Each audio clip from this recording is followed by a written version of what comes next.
तो आज मैं बात करने वाला हूँ कि सैटेलाइट लॉन्च कैसे की जाती है। अच्छा मुझे एक बात बताओ, आप ही बता दो कि सैटेलाइट लॉन्च कैसे की जाती है। अब कई लोग बोल रहे होंगे, सवाल भी आएगा दिमाग में कि रॉकेट से। सीरियसली, अब रॉकेट से तो किया जाता है, लेकिन कौन कौन सी बातों को ध्यान रखा जाता है ताकि सैटेलाइट जो है अपनी ऑर्बिट में हमेशा के लिए बना रहे। तो ग्रेविटी का तो ध्यान में रखा ही जाता है। तो जो भी हम कैलकुलेशन करते हैं, तो कई जैसे कि स्पीड, कितना स्पीड रिक्वायर्ड चाहिए उस ऑर्बिट में बने रहने के लिए। जैसे जियोसिंक्रोनस ऑर्बिट है, लो अर्थ ऑर्बिट है, और भी कई सारे ऑर्बिट्स हैं जिस पे सैटेलाइट्स को लॉन्च किया जाता है। जैसे सिंक्रोनस ऑर्बिट में जो कम्युनिकेशन सैटेलाइट्स हैं, जैसे टीवी वाले जो हम एंटीना लगा के देखते हैं ना घर पे, तो वो जो एंटीना हमेशा उसी पोजीशन में हमेशा बना रहता है ताकि कम्युनिकेशन यहाँ से सैटेलाइट तक होता रहे। तो उसके लिए हम उस सैटेलाइट को, जो कम्युनिकेशन सैटेलाइट है, उसको जियो सिंक्रोनस ऑर्बिट में रखा जाता है ताकि जो कम्युनिकेशन है वो हमेशा स्टेबल बना रहे। हाँ, ठीक है, लेकिन अब यहाँ पे ग्रेविटी का तो ध्यान रखा ही जाता है, ठीक है ना, सैटेलाइट लॉन्च करते समय। अब ये तो सारी बेसिक बातें हैं, ये सब साइंस कम्युनिटी को सबको पता है ये कि सैटेलाइट लॉन्च करने के लिए ग्रेविटी का ध्यान रखा जाता है, उसकी स्पीड को ध्यान रखा है, उसके डायरेक्शन को ध्यान रखा है, स्पेस में उसके पोजीशन को ध्यान रखा है, एक्सेट्रा एक्सेट्रा एक्सेट्रा। लेकिन जब मैं पुराने लोगों को इस चीज़ के बारे में पूछता हूँ ना कि स्पेस के ऊपर क्या है, तो उनका कहना है कि स्वर्ग है। क्या बोलूँ यार इसका, बताओ, ठीक है ना। मेरी दादी से मेरी कई बार ऐसे बहस हो जाती है।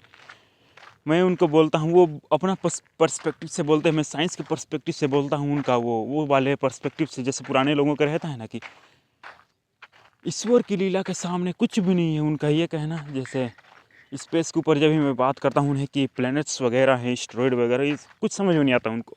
पहली बात तो ये, उन्हें कुछ भी नहीं समझ में आता उसको, मेरी दादी को, कि एस्टेरॉयड होता क्या है।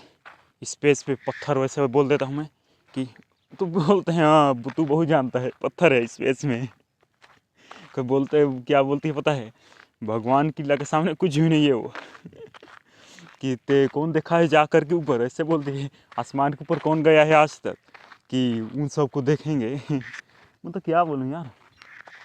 तो उन्हें तो ये सब कुछ समझ नहीं आता। तो नॉन साइंटिफिक कम्युनिटी का बोलोगे तो ऐसे ही लॉजिकल सी वाली सब बातें आती हैं। तो यहाँ पर मैं सैटेलाइट लॉन्चिंग की ही बात कर रहा था। तो सैटेलाइट लॉन्च करते समय तो पहली बात तो रॉकेट का इस्तेमाल किया जाता है लॉन्च करने के लिए। तो पहले ही आप लोगों ने जवाब दे दिया वीडियो स्टार्ट होने से पहले ही, पूछने से पहले ही। तो सैटेलाइट लॉन्च करने से पहले इसी को ध्यान दिया जाता है कि रॉकेट में उसको रखा जाता है, रॉकेट कितना पेलोड उठा सकता है, उनके हिसाब से सब रॉकेट को लॉन्च किया जाता है। और ये भी ध्यान रखा जाता है कि सैटेलाइट जो रॉकेट की क्षमता से ज़्यादा ना हो। और रॉकेट क्या करता है, न्यूटन्स थर्ड ऑफ मोशन के नियम पे काम करता है।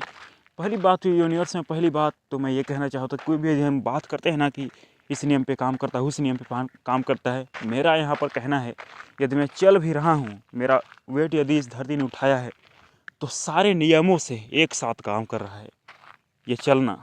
क्योंकि यूनिवर्स में सारे लॉस एक ही साथ काम करते हैं। ग्रेविटी हो, कुछ भी चीज़ें हों। जैसे इन पौधों में फोटोसिंथेसिस को ही देख लो, वो क्या है, वो केमिकल रिएक्शन, कोई प्रक्रिया नहीं है, वो एक क्वांटम प्रक्रिया है, जो प्रोसेस है। ये जो फोटोसिंथेसिस हमें दिखता है ना, सारे पेड़ पौधे हरे भरे, ये सब क्वांटम प्रोसेस है से। अब समझ में नहीं आता कि नेचर इसको कैसे कर लेता है। मतलब कि हम जब भी क्वांटम कंप्यूटर, जैसे गूगल ने बनाया था, पिलो चिप अभी आया है, विलो, हाँ विलो, तो उन्होंने, मतलब गूगल की टीम ने ना उसको एब्सोल्यूट जीरो पे इसको करके दिखाया है। तो मतलब कि क्वांटम चिप को फंक्शन करने के लिए एब्सोल्यूट जीरो टेम्परेचर चाहिए होता है। कोई भी क्वांटम प्रोसेस, जैसे इंटेंगलमेंट को हो गया, सुपरपोजिशन को हो गया, इनको रहने के लिए एब्सोल्यूट जीरो टेम्परेचर चाहिए होता है। लेकिन ये जो फोटोसिंथेसिस है, जो कि क्वांटम प्रोसेस ही है, ये नेचर इसको रूम टेम्परेचर पे कैसे कर लेती है। This is weird question. वो कौन है यार?